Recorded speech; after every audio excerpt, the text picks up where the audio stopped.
All right, welcome to episode 5 of the Chrome Music Lab. You just heard a song that was one of the first songs that I wrote on the harp, and it's kind of what got me hooked on the harp, which eventually led me to learning about sequencers and realizing kind of the similarity between grid-based sequencers and instruments like the harp, and pretty much, and then expanding that to a lot of other instruments, and how understanding music at a base level can really have a really wide application for playing music, writing music, improvising, all of that type of thing, which is the reason behind this Chrome Music Lab tutorial. Okay, so let's see where to get started. Today is going to be a little bit more of a demonstration that kind of touches on a lot of the ideas that we've been exploring in the past 4 episodes. So we're just going to, I'm going to explain my thought process that went into writing this. Similar to the last episode, but this one's going to be a little bit more creative. You'll see what I mean in a minute. All right, so let's get tuned up here.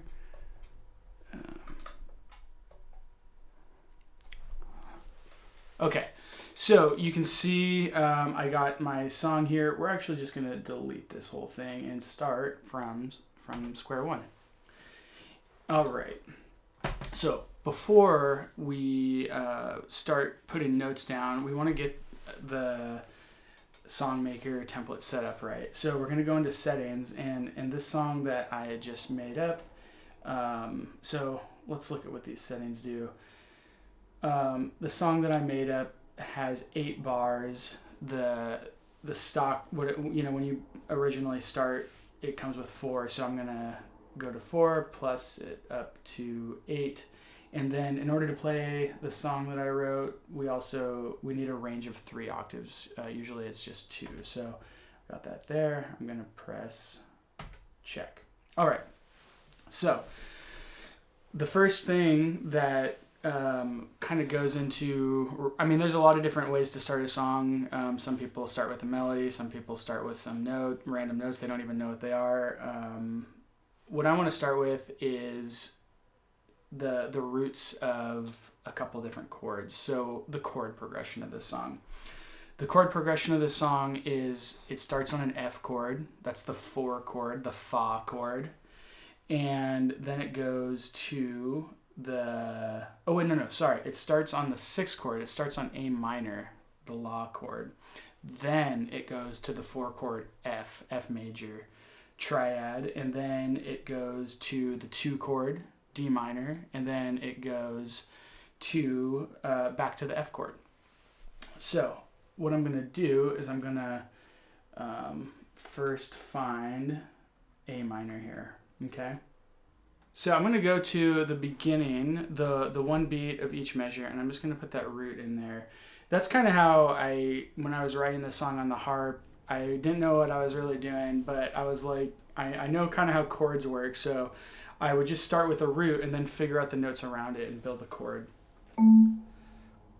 So for those 2 first measures, I've got an A. Okay, for the 3rd measure, I've got an F. The 4th measure, I've got an F. The 5th measure, I've got a D, the 2, all right. And then the last one, we're going back to the F. Right now, we got the tempo at around 120. I'm going to bring it down to 83 here, because that's about what I was doing, So we got the 4 chord there, 6 chord. We got that 4 chord. And then we got that 2 chord. Oh, a little out of tune there, but whatever. 4, back to the F. All right. Now, what I'm going to do is I'm going to arpeggiate the notes that were in each one of these chords. So we're going to start with hitting the 3rd, the minor 3rd of the 6th chord. And then we're going to hit the lower fifth. So this is like an inversion that we talked about. So in this inversion, the root is in the middle, and you can see the lower fifth there. So, you know, if we were going to do this chord, that's the A minor, the fifth is the lowest note, okay? Yeah. But we got it spread out, just like we talked about in episode 4. So if you don't know what I'm talking about, go back to that and see what I mean. So we're going to keep this sequence going. We're playing all the quarter notes. All right.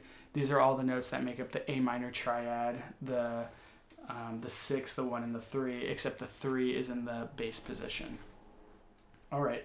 So our next chord is the 4 chord. It's based off of F. So we're starting with the root. We're gonna do kind of the same pattern where we go up to the 3rd, and then we go down to the 5th, and up to the 3rd again. So root, 3rd, 5th, 3rd. Okay. It's the same with the A minor, root, 3rd, 5th, 3rd. That's kind of the pattern that we're doing. I'm gonna double that up here. Oops.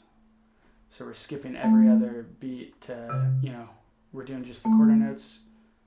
Okay, now we're coming up on this D minor, the 2 chord, and we're gonna use a little bit different pattern. Because we got the root in the low position, we can't really go any lower. We're gonna go to the root 5th, and then 3rd, 5th. So this is similar to kind of the pattern that we were using in the last video, where we're going low, high, middle, high. All right, do that again.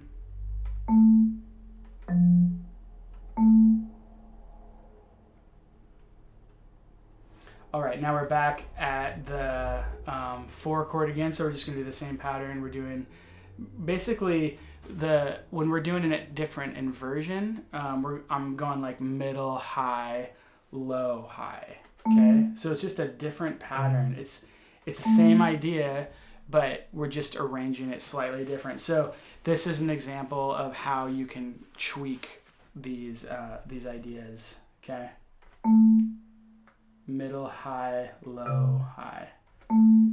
So let's hear what this sounds like from the beginning. All right.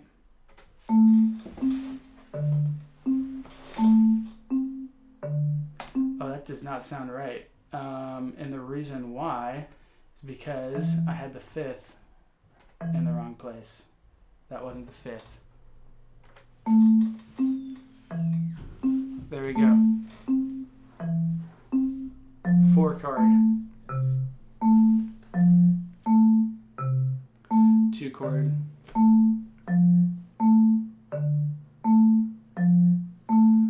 4 chord. Okay, we're coming up on the 6 chord.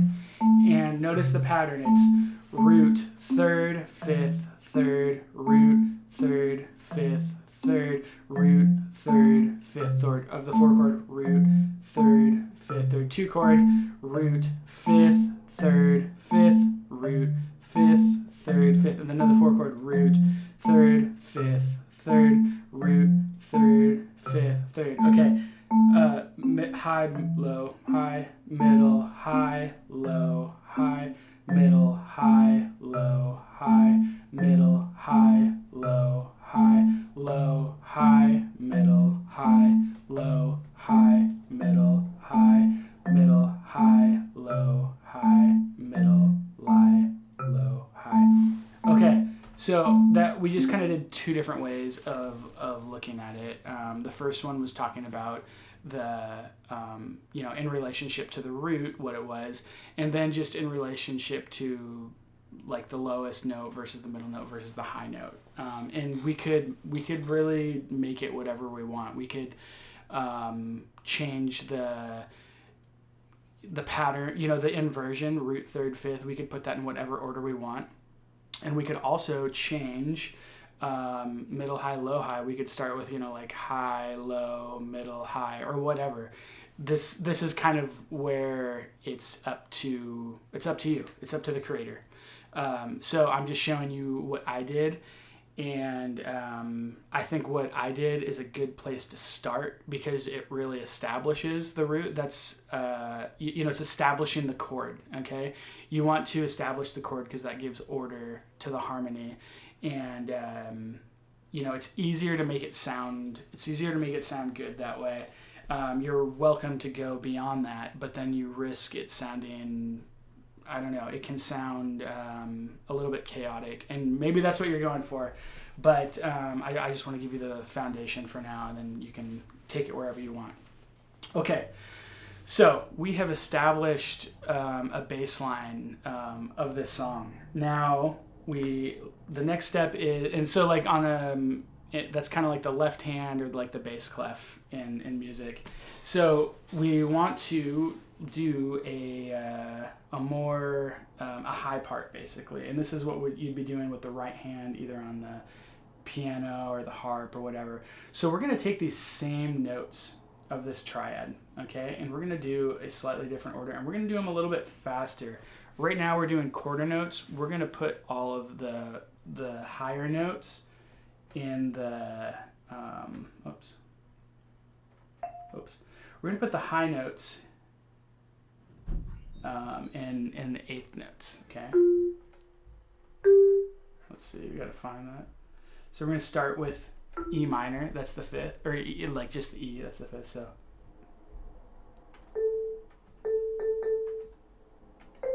so right there, I'm going pretty fast here. I'm going fifth, root, third. So it's kind of, I've taken that arpeggio and then squished it down into 4/8 notes there. And I'm going to keep building on this and use a note that's outside of the triad. This is let's see, what is that in relationship to it? This is the fourth, or let's see. Yeah, that's the fourth. So that orange note's the fourth in relationship to A minor.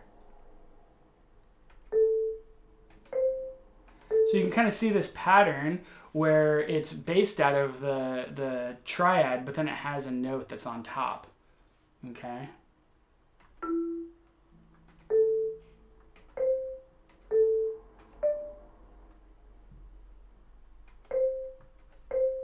Oops.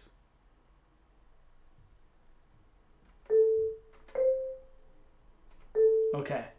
So this is something that took me a long time to develop, and it made sense on the harp, but right now we can't even hear what we're doing, so it's kind of hard to come up with ideas. But you can see, it takes a long time to like mess around. I'm just doing it because I already know the part and explaining the rationale behind it, so you can start to see I am building it around the notes of the chords. If you look, you can see it's all of the same colors. There's only 3 different colors except where I add that other orange note in.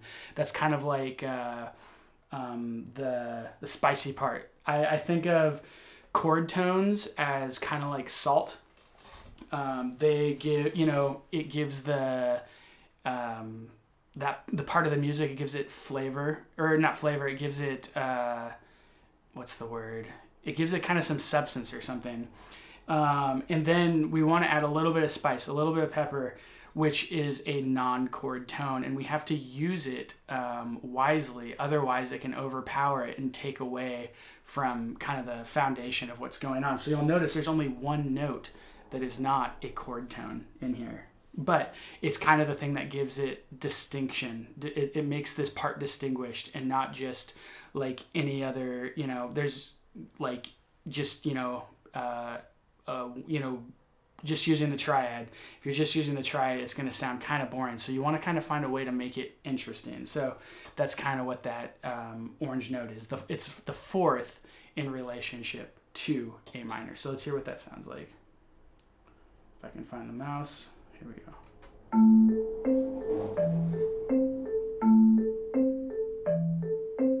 That's it.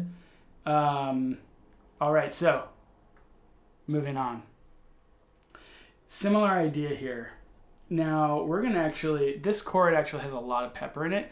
We are going to use a different triad, which this is kind of what makes this song unique to me. is instead of using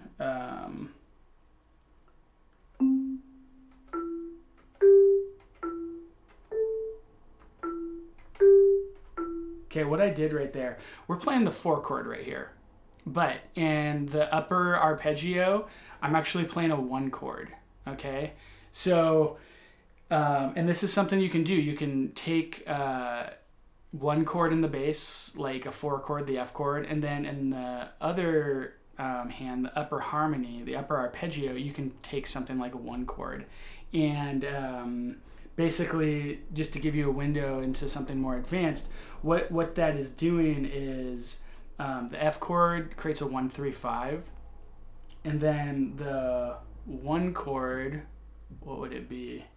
It's like the 5-7-9 of the 4 chord.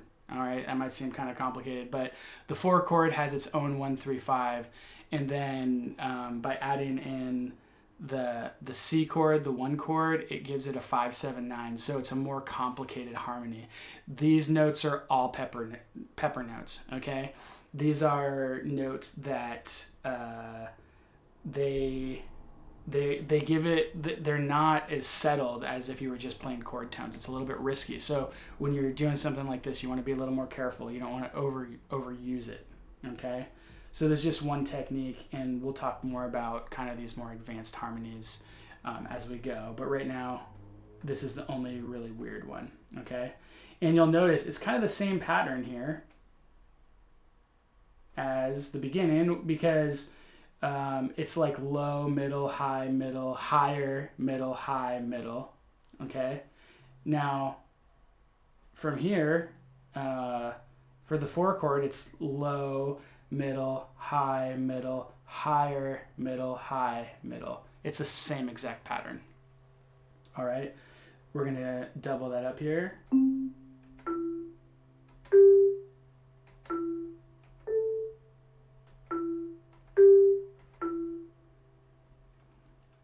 Okay, now we're going to go to the 2 chord, the D minor, and this one's pretty straightforward. We're basically doing the same pattern, 3, 5, 3, 6, 5, 1, 3, 5, 3, 6, 3, 5, 3. All right, same idea. It even has the same shape, which is kind of cool here. And one of the things that happens in this piece of music is in the upper harmony, we went from C to this next part, it's D, so it only changes one step up, even though the bass chord is actually a different change. So it makes it feel like it's close together, and has a cool harmonic dynamic. All right, we're gonna do the same thing again here. So low, middle, high, middle, higher, middle, high, middle. All right. Now, the difference between D minor and F is actually only 1 note, so this is also a pretty easy change, all right? It's just the D minor, the D note, which is the root of the, let me think about this. The D minor, or the D, is the root of D minor. By dropping a step, it becomes the 5th of the 4 chord. Okay, so all of this stuff is really simple, but it's kind of like a Rubik's cube or whatever. Like, by changing the way that you look at it, like every note has multiple different things it can be, and the more you kind of understand it, the more connections you start to make, and the more useful it becomes to you.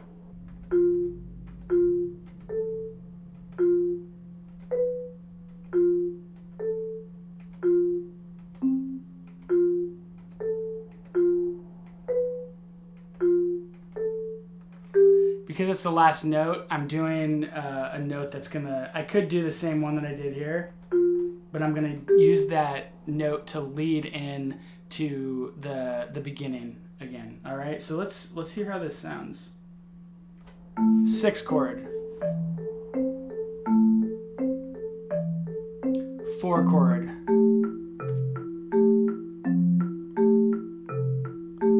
2 chord,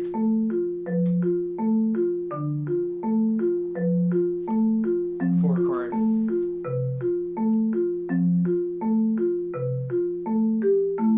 So we have 2 different types of arpeggios here. The bass one is a little bit slower. The bass one is a little bit slower, and the higher one is a little bit faster, more frequently. It happens on the 8th notes. The higher arpeggio happens on the 8th notes. The lower one happens on the quarter notes. Okay. So you can see that these 2 different arpeggios, they work together. The thing they have in common is they're all built around, like, when it's whatever chord you're on, the lower one and the higher one are built around the same notes, the same triad notes. With, you know, the salt is the triad notes, the pepper is the note that's outside of it. Okay, so yeah, you can see that these things together, it becomes a very complicated sounding thing, even though it's very simple. I guess maybe depends who you ask. It might not be simple if you're new to this, but it is simple that it's just using the notes that are in the triad. So if you understand how the triads work, you understand how the inversions work, and then you understand how the arpeggios work. So those are really the 3 variables. And these are the 3 kind of parameters that you can mess around with based off of what we've talked about so far. So you can change the chords, all right? You can choose the 1 chord, 2 chord, 3 chord, 4 chord, whatever. You can use, different inversions, okay? You can arrange the notes of the triads in different order, and then you can do different arpeggios. You can do different patterns, you know, low, high, middle, high, or middle, high, low, high, higher, you know. That's something you can mess with, all right? All right, so I'm gonna do one more demonstration, and I'm gonna add in the piano, so stay tuned for just a moment. Okay, so I'm just gonna give a demonstration on the piano about how we're gonna apply this. So on the piano, it's do, re, mi, fa, sol, la, ti, do. All right, and then we've got, you know, all the different chords, all the different triads. So it's do, mi, sol, 1, 3, 5. We're just gonna do that same pattern.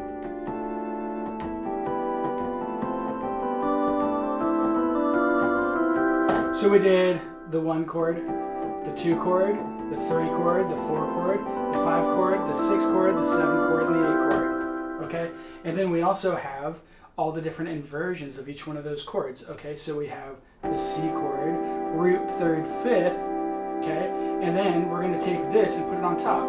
3, 5, 1. All right, 5, 1, 3, 1, 3, 5. All right, so all together. Alright, now we can do that with each chord. So we got the 2 chord, root 3rd, 5th, 3, 5, 1, 5, 1, 3. Alright, same for the 3 chord, the E minor chord. Whoops. 4 chord, F.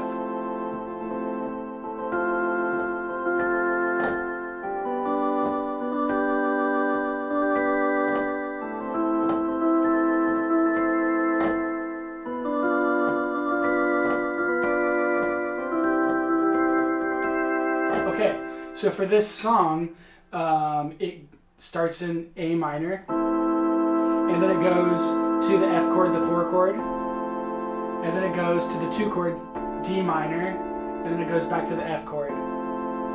Now, what I love about learning this way is it gives us the tools to know what to practice, okay? We know what chords go together and different ways of playing those chords so that they're complementary to each other.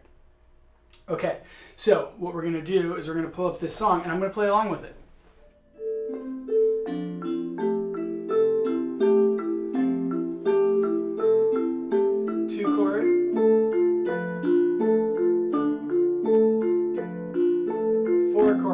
here we are, getting ready for the 6th chord.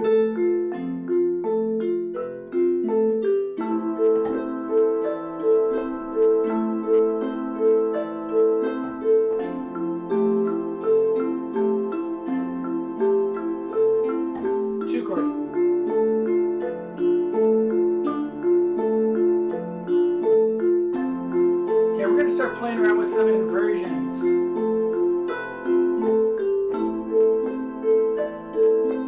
All we gotta do is move one note. It's pretty cool. Now we're gonna move one more note for 2 chord.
Thanks for tuning in.